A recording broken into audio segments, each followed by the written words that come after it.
प्यारे बच्चों, मैं जितेंद्र प्रताप सिंह केवी ऑनलाइन हिंदी क्लास के अंतर्गत आप सभी का स्वागत है। और आज हम सीबीएसई द्वारा निर्धारित कक्षा 10 के पाठ्यक्रम में निहित रचना के आधार पर वाक्यों के भेदों का अध्ययन करेंगे। तो पहला प्रश्न है आपके लिए कि वाक्य किसे कहते हैं। पहले हम ये जान लें कि वाक्य किसे कहते हैं, है ना। वाक्य शब्दों का व्यवस्थित सार्थक समूह जिससे इच्छित अर्थ प्रकट हो वाक्य कहलाता है। अर्थात वाक्य में क्या क्या होना चाहिए। शब्द होते हैं, शब्द होने के साथ साथ उनका एक क्रम होना चाहिए, यानी वो व्यवस्थित रूप में होने चाहिए और उनका एक अर्थ हो, और अर्थ भी वो हो जो इच्छित हो, अर्थात उसका वही अर्थ निकले जो हम चाह रहे हैं, जो हम प्रकट करना चाहते हैं। तो अर्थात वाक्य जो है वो शब्दों का एक क्रमबद्ध रूप होता है, शब्दों का सार्थक क्रमबद्ध रूप होता है। ठीक है। और अपनी भावनाओं को पूर्ण रूप से व्यक्त करने के लिए हमें वाक्य की आवश्यकता होती है। ठीक है। उदाहरण देखिए, मुझे भूख लगी है। मुझे भूख लगी है। तो यहाँ पे प्रत्येक शब्द का अपना एक क्रम है और ये क्रम में है। ठीक है। इनका अपना अर्थ निकल रहा है और बहुत ही स्पष्ट रूप से हम समझ सकते हैं इन शब्दों के व्यवस्थित क्रम को देख करके कि इसका जो अर्थ निकल रहा है वो कोई भी समझ सकता है। ठीक है। तो इस प्रकार हम जिससे एक पूरी तरह से भावनाओं को व्यक्त करने के लिए जो आवश्यक है, जिसकी आवश्यकता है, वो है वाक्य। इससे कम में हम अपनी बातों को पूर्ण रूपेण व्यक्त नहीं कर सकते।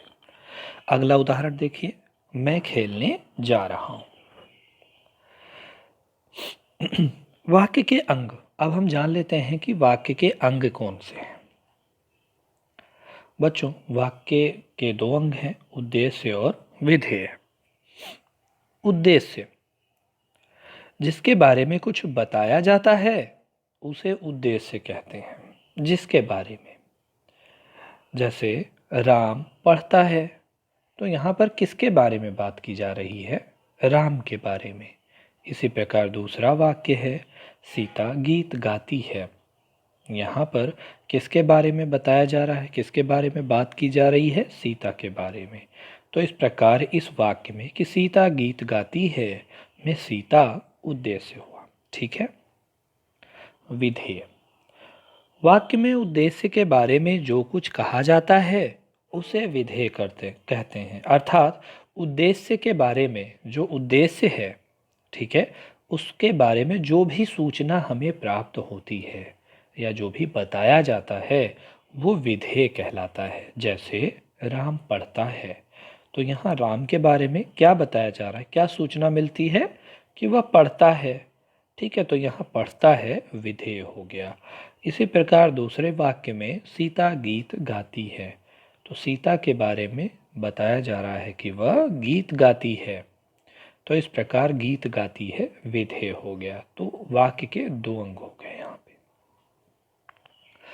बच्चों, आप सभी ने जो 9वीं कक्षा में पढ़ा होगा कि अर्थ के आधार पर वाक्य के भेद, ठीक है, तो उनके 8 प्रकार, आपने 8 भेद पढ़े होंगे। हम एक बार उनका पुनरावलोकन कर लें।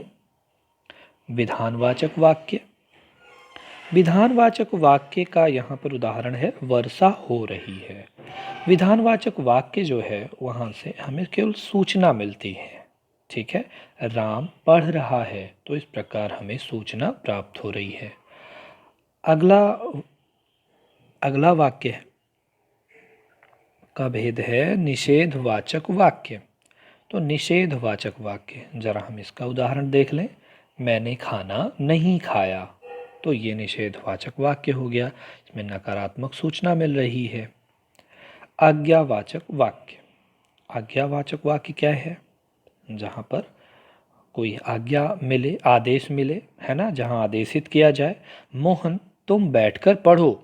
मोहन तुम बैठकर पढ़ो। बड़ों का सम्मान करो, तो यहाँ पे आदेशात्मक वाक्य हो गया ये। आगे प्रश्नवाचक वाक्य। जहाँ पर प्रश्न किया जाए, कुछ पूछा जाए। ठीक है, रमेश कहाँ जाएगा। उसी प्रकार एक और वाक्य है, तुम क्या पढ़ रहे हो।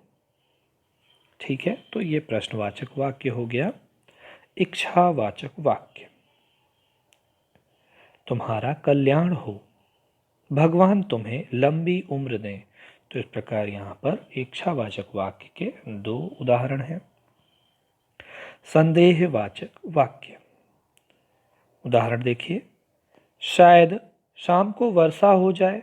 संदेह है, कंफर्म नहीं है ना। यहाँ पर संदेह व्यक्त किया गया है कि शायद शाम को वर्षा हो जाए, हो सकता है राजेश आ जाए, है ना।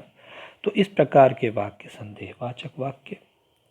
विस्मयवाचक वाक्य, वाह कितना सुंदर दृश्य है। जहाँ पर कुछ भी, वो चाहे हर्ष हो, खुशी की बात हो, बहुत अधिक अचानक मिली कोई प्रसन्नता हो या अचानक मिला कोई दुख हो, है ना, कोई आश्चर्यजनक या विस्मित कर देने वाला कोई कुछ भी कोई घटना हो। ठीक है, तो उन सभी के लिए हम विस्मयवाचक वाक्य होते हैं वे, है ना। जैसे वाह, वाह कितना सुंदर दृश्य है। आगे संकेतवाचक वाक्य, जहाँ पर एक वाक्य द्वारा संकेत प्राप्त होता है, यदि परिश्रम करोगे तो अवश्य सफल होगे। यदि परिश्रम करोगे तो अवश्य सफल होगे। इसी प्रकार अन्य वाक्य भी हैं, अन्य उदाहरण भी हैं, जैसे कि यदि विद्यालय खुलेगा तो हम अवश्य, यदि स्कूल खुलेगा तो हम अवश्य जाएंगे, है ना। इसी प्रकार अन्य है, यदि बिजली आएगी तो पंखा चलेगा। ठीक है, तो चलिए, तो बच्चों अब हम देख लेते हैं रचना के आधार पर वाक्य के कितने भेद होते हैं। पहले हम इन वाक्यों को ध्यानपूर्वक देखते हैं। राम पुस्तक पढ़ता है, राम पुस्तक पढ़ता है। एक और, वह सुबह गया और शाम को लौट आया। दूसरा वाक्य जो है, वह सुबह गया, एक वाक्य है अपने आप में, वह सुबह गया, किसी के बारे में कहा जा रहा है कि वह सुबह गया। और अगला है शाम को लौट आया। यहाँ पर हम देख सकते हैं कि दो वाक्य हैं, वह सुबह गया एक वाक्य हो गया, और उसी प्रकार शाम को लौट आया ये भी एक वाक्य है, या हम कह सकते हैं वह शाम को लौट आया। ठीक है, लेकिन यहाँ हम देख रहे हैं कि यहाँ बीच में और शब्द है। ठीक है, और शब्द द्वारा जो है इन दोनों वाक्यों को जोड़ा गया है। तो इस प्रकार इन दोनों को जोड़ करके एक पूरा वाक्य बनाया गया है। तो इस प्रकार हम देखते हैं बच्चों कि यहाँ पर ये दो वाक्य हैं और इन्हें और शब्द से जोड़ा गया है। या इस प्रकार हम कह सकते हैं कि वह सुबह गया वाक्य का छोटा पार्ट है, तो इसे हम उपवाक्य कह सकते हैं। उसी प्रकार शाम को लौट आया, यह भी इस पूरे बड़े वाक्य का एक छोटा उपवाक्य है। ठीक है ना। आगे एक और उदाहरण, उसने कहा कि उसे भूख लगी है। उसने कहा कि उसे भूख लगी। उसने कहा, उसने शब्द जो है और कहा यहाँ पर क्रिया है, उसने करता है, उसने कहा, ये भी वाक्य अपने आप में पूर्ण है। और दूसरा है कि उसे भूख लगी है, उसे भूख लगी है, कि उसे भूख लगी है, ये भी एक उपवाक्य है। लेकिन यहाँ पर मुख्य वाक्य क्या है, उसने कहा। उसने कहा, अब उसके बाद है उस पर आश्रित जो दूसरा वाक्य है कि उसे भूख लगी है। चलिए अब हम देखते हैं कि इस प्रकार रचना के आधार पर वाक्य के कितने भेद। बच्चों, रचना के आधार पर वाक्यों के 3 प्रकार होते हैं। पहला है सरल या साधारण वाक्य, जिनकी रचना बहुत ही सरलता से की जाती है।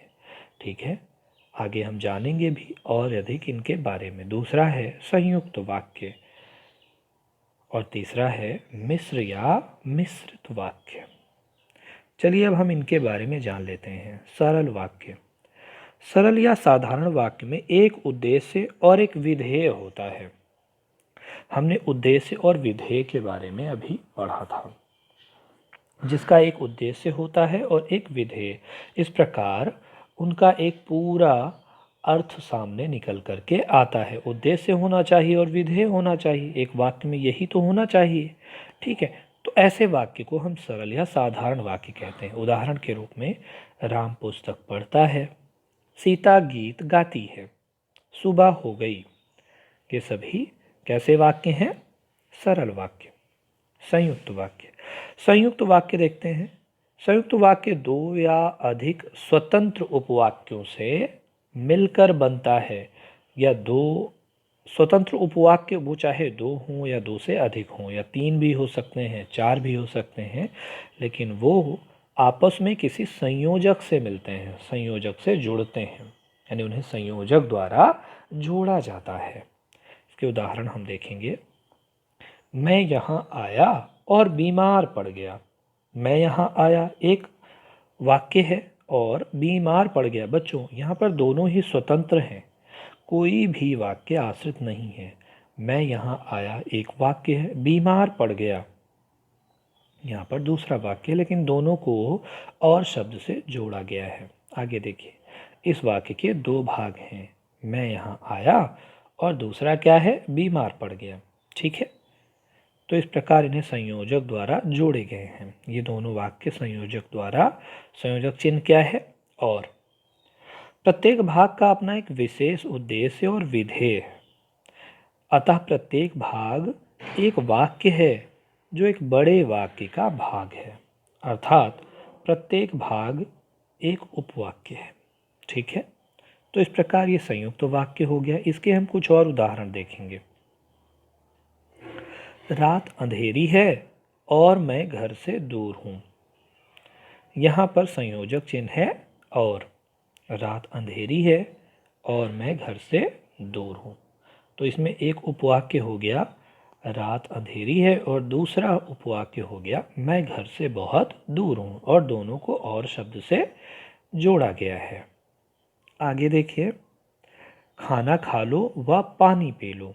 यहाँ भी संयोजक चिन्ह क्या है? व। इससे इन दोनों वाक्यों को जोड़ा गया है। बच्चों, संयुक्त वाक्य के और संयुक्त वाक्य जो है वो किसी संयोजक चिन्ह से जोड़े जाते हैं और उनके और भी कई काम हैं। आगे देखते हैं। पढ़ लो या सो लो। यहाँ पर विभाजक का कार्य कर रहा है या शब्द।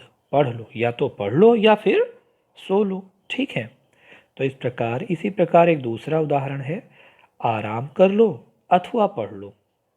आराम कर लो अथवा पढ़ लो। यहाँ पर ध्यान देने वाली बात है आराम कर लो, यहाँ पर भी अपना एक उद्देश्य है और विधेय है, और दूसरे में तो यहाँ पे दूसरे में क्रिया है कि हाँ पढ़ लो, या तो आप ऑप्शन दिया जा रहा है यहाँ पर। ठीक है, और अथवा से, अर्थात अथवा शब्द जो है वो विभाजक का कार्य कर रहा है।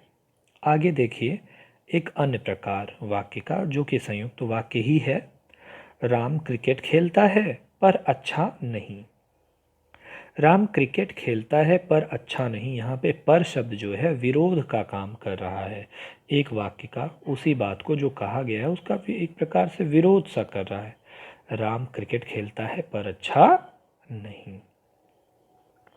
वाक्यों का एक और प्रकार, राम ने परिश्रम किया इसीलिए सफल हुआ। तो यहाँ पर परिणाम दर्शित कर रहा है, इसीलिए शब्द जो है यहाँ पर जो जोड़ रहा है इन दोनों वाक्यों को, वो एक प्रकार से परिणाम को शो कर रहा है। एक और उदाहरण इसी प्रकार का, उसने मेरी बात मानी सो आज वो मज़े में है। यहाँ पे परिणाम प्रदर्शित हो रहा है, उसने मेरी बात मानी इसीलिए वो आज मज़े में है। ठीक है, वाक्य का एक और प्रकार, लक्ष्मण का क्रोध क्या था मानो ज्वालामुखी फट पड़ा हो। यहाँ पे जैसे पहला वाक्य है लक्ष्मण का क्रोध क्या था, इस उपवाक्य का एक प्रकार से व्याख्या सी की गई जिसे समझाया गया हो। ठीक है, तो मानो ज्वालामुखी फट पड़ा हो। तो इस प्रकार बच्चों ये संयुक्त वाक्य हुए। ठीक है, इनके बारे में थोड़ा हम जान लें कि ये क्या क्या करते हैं। नोट, संयुक्त वाक्य अन्य वाक्य से आपस में 5 प्रकार से संबंध रखते हैं। यह संबंध समुच्चय बोधक अव्यय द्वारा प्रकट होता है।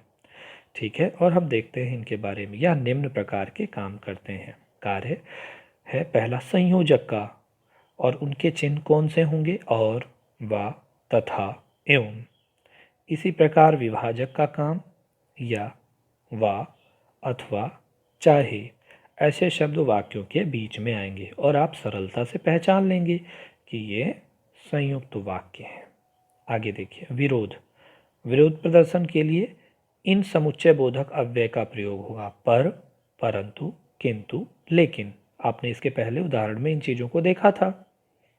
परिणाम, परिणाम दर्शक ऐसे समुच्चय बोधक जिसमें इसलिए, सो, अतः इनका प्रयोग होगा। और इसी प्रकार व्याख्या सूचक मानो या जैसे। ठीक है, तो इस प्रकार ये 5 हैं, तो इन्हें आप जो है नोट कर लेंगे। ठीक है, और आपको सरलता होगी वाक्य को पहचानने में। चलिए आगे देखते हैं। मिश्रित या मिश्र वाक्य। जिन वाक्यों में एक प्रधान उपवाक्य हो और अन्य आश्रित उपवाक्य हो, यानी एक प्रधान उपवाक्य। देखिए, मिश्रित वाक्य जानने के लिए सबसे पहले हमें जानना होता है, ढूंढना होता है मुख्य उपवाक्य। ठीक है, जो मुख्य या प्रधान उपवाक्य है और उसके बाद उस पर आश्रित अन्य उपवाक्य। ये आपस में इन शब्दों द्वारा जुड़े होते, उन्हें देख लेते हैं कि जो, वह, जितना, उतना, जैसा, वैसा, जब, तब। तो इस प्रकार ये देखते हैं इसके हम अन्य उदाहरण। ठीक है, जिससे आप बेहतर समझ पाएंगे। उसने कहा कि उसे भूख लगी है। यहाँ पे प्रधान उपवाक्य है उसने कहा। उसने कहा क्योंकि ये अपने आप में पूर्ण रूप से वाक्य है, उसने कहा। अब क्या कहा, उस पर जो आश्रित है कि उसे भूख लगी है, ये वाक्य उस पर आश्रित है। तो इस प्रकार के वाक्यों को हम मिश्रित वाक्य कहते हैं। एक और उदाहरण देखिए, ये वही लड़का है जिसे कल मैंने देखा था। थोड़ा सा और समझने का प्रयास किया जाए वाक्य के द्वारा। उसने कहा कि मैंने जब कभी चाहा अपना काम किया। बच्चों, ये यहाँ पर तीन वाक्य हैं, इन्हें हम देखेंगे। उसने कहा प्रधान उपवाक्य है, और कौन सा वाक्य इसमें, कि मैंने अपना काम किया। एक और, इन देखिए, इन तीन प्रकार के जो है उपवाक्य हैं। 3 उपवाक्यों को जोड़ करके एक वाक्य बनाया गया है। ठीक है, कि मैंने अपना काम किया। और तीसरा है वह उपवाक्य जब कभी चाहा। तो यहाँ देखेंगे कि उसने कहा प्रधान उपवाक्य है, दूसरा है उपवाक्य जो कि संज्ञा उपवाक्य है, संज्ञा की तरह काम कर रहा है कि मैंने अपना काम किया। और तीसरा उपवाक्य है जब कभी चाहा, क्रिया विशेषण की तरह काम कर रहा है। वो जैसे क्रिया का काम उसने कहा, ये यहाँ पर क्रिया विशेषण का कार्य कर रहा है। एक और वाक्य देखते हैं। मैं उस आदमी को जिसने कहा कि शेर की मौत मरो जानता हूँ। मैं उस आदमी को जिसने कहा कि शेर की मौत मरो जानता हूँ। अब देखते हैं, यहाँ भी 3 प्रकार के 3 उपवाक्य हैं जिन्हें जोड़ करके एक पूरा मिश्रित वाक्य बनाया गया है। देखिए इसे, मैं उस आदमी को जानता हूँ। यहाँ पर ये प्रधान उपवाक्य है जो किसी पर आश्रित नहीं है। मैं उस आदमी को जानता हूँ। आगे देखिए, जिसने कहा, जिसने कहा, ये विशेषण उपवाक्य है। और तीसरा उपवाक्य है कि शेर की मौत मरो, कि शेर की मौत मरो, ये संज्ञा उपवाक्य है। याद रखेंगे, संज्ञा उपवाक्य में की शब्द आते हैं। ठीक है, उन्हें जोड़ने के लिए ये आपके लिए आसानी होगा समझने के लिए। तो बच्चों, इस प्रकार से हम देखते हैं कि उपवाक्य भी कई प्रकार के होते हैं, है ना। अभी आपने देखा, जैसे अगर इन दोनों उदाहरणों को और उनको जो हमने व्याख्यायित किया है, जो व्याख्या दी गई है यहाँ पे, संज्ञा उपवाक्य, क्रिया विशेषण उपवाक्य और विशेषण उपवाक्य, तो इस प्रकार से 3 प्रकार के तो उपवाक्य भी हो गए। चलिए जरा हम इन्हें देख लेते हैं। उपवाक्य के 3 प्रकार होते हैं। संज्ञा उपवाक्य क्या है ये? शब्दों का वह समूह जो अपना विशेष उद्देश्य और विधेय रखता है और संज्ञा का काम करता है। अर्थात जो मुख्य उपवाक्य है, अर्थात जो प्रधान उपवाक्य है, ठीक है, उस पर जो आश्रित उपवाक्य है वो अपना उद्देश्य और विधेय रखता है और संज्ञा का काम, संज्ञा की तरह कार्य करता है। जैसे वह कहता है कि मैं कल जाऊंगा, वह कहता है कि मैं कल जाऊंगा, तो यहाँ पे ये संज्ञा की तरह कार्य कर रहा है, इसलिए ये संज्ञा उपवाक्य। आगे देखते हैं विशेषण उपवाक्य। शब्दों का वह समूह जो अपना एक उद्देश्य और विधेय रखे, विशेषण का काम करे, लेकिन वो कैसा काम करे, तथा विशेषण का। जैसे वह कुत्ता जिसके शरीर पर काले धब्बे हैं मेरा है। ठीक है, तो वह कुत्ता मेरा है एक वाक्य है, जिसके शरीर पर काले धब्बे हैं ये दूसरा, उस पर आश्रित उपवाक्य है। ठीक है बच्चों, लेकिन यह विशेषण का काम कर रहा है ना। जैसे इसी प्रकार अन्य वाक्य, जैसे वह पुस्तक जिस पर लाल कवर चढ़ी है मेरी है ना। तो इस प्रकार से इस बहुत अन्य सारे उदाहरण भी हैं, तो ये विशेषण उपवाक्य है। आगे देखते हैं क्रिया विशेषण उपवाक्य। शब्दों का वह समूह जो अपना विशेष उद्देश्य और विधेय रखे, यानी जिनमें जो उपवाक्य है उसमें उद्देश्य भी होगा विधेय भी होगा, लेकिन वो काम कैसा करेगा, वो एक क्रिया विशेषण की तरह काम करेगा। जब आंधी आई तब वह घर में छिप गए। कब छिप गए, जब आंधी आई। ठीक है, जब तुम पाठ सुना लोगे घर जाओगे। कब जाओगे, जब पाठ सुना लोगे। तो इस प्रकार ये क्रिया विशेषण उपवाक्य हुआ। तो इस प्रकार उपवाक्य के 3 प्रकार हो गए। बच्चों, हमने आज पढ़ा वाक्य के बारे में, वाक्य के अंग के बारे में कि वाक्य के 2 अंग हैं, उद्देश्य और विधेय। फिर हमने पढ़ा रचना के आधार पर वाक्यों के भेद, और उनमें हमने पढ़ा सरल वाक्य, संयुक्त वाक्य और मिश्रित वाक्य। बच्चों, इसके साथ फिर हमने उनके उदाहरण देखे, और हमने ये देखा कि जो संयुक्त वाक्य हैं वो किस प्रकार से काम करते हैं, उनके बीच जो संयोजक चिन्ह है वो किस किस प्रकार से काम करते हैं, और 2 स्वतंत्र उपवाक्यों को जोड़ते हैं। फिर हमने देखा मिश्रित उपवाक्य। मिश्रित उपवाक्य जो है वो किस प्रकार, उसमें एक प्रधान उपवाक्य होता है और अन्य कई प्रकार के जो है वाक्य हो सकते हैं जो उस पर आश्रित होते हैं। वो 2 या 2 से अधिक भी हो सकते हैं। एक बात और ध्यान देने वाली है कि जो संयुक्त वाक्य है, अगर वो संयुक्त वाक्य 2 सरल वाक्यों को मिला के भी बनता है और एक सरल वाक्य हो और एक मिश्रित वाक्य हो, उसे भी जोड़ करके अगर वो संयोजक द्वारा जुड़े होंगे तो हम उन्हें संयुक्त वाक्य ही कहेंगे। ठीक है, तो इस प्रकार हमने ये पढ़ा। चलिए आगे देखते हैं अब अभ्यास कार्य। इन प्रश्नों के उत्तर आपको लिखने हैं। रचना के आधार पर वाक्य के कितने भेद होते हैं। ठीक है, रचना के आधार पर वाक्य के कितने भेद हैं। इसके पहले याद रखिए, कक्षा 9वीं में आपने अर्थ के आधार पर 8 भेद पढ़े थे, लेकिन 10वीं में आपको कितने प्रकार के भेद बताए गए, रचना के आधार पर। ठीक है, वो आपको लिखना है। आगे, सरल वाक्य किसे कहते हैं, उदाहरण सहित बताइए। आपको बताना है सरल वाक्य किसे कहते हैं, और फिर उनके उदाहरण भी आपको देने हैं। तीसरा प्रश्न है संयुक्त वाक्य किसे कहते हैं, अर्थात संयुक्त वाक्य में क्या होता है, किसे कहते हैं संयुक्त वाक्य, और उसका उदाहरण भी आपको बताना है। मिश्रित वाक्य किसे कहते हैं, उदाहरण सहित बताइए। और 5वां और अंतिम प्रश्न है आपके लिए, उपवाक्य के प्रकार बताएं। तो बच्चों, उम्मीद करता हूँ कि आपको ये समझ में आया होगा। ठीक है, और हम जब हमारी क्लासेस शुरू होंगी तो और अधिक इसके बारे में हम बात करेंगे। धन्यवाद।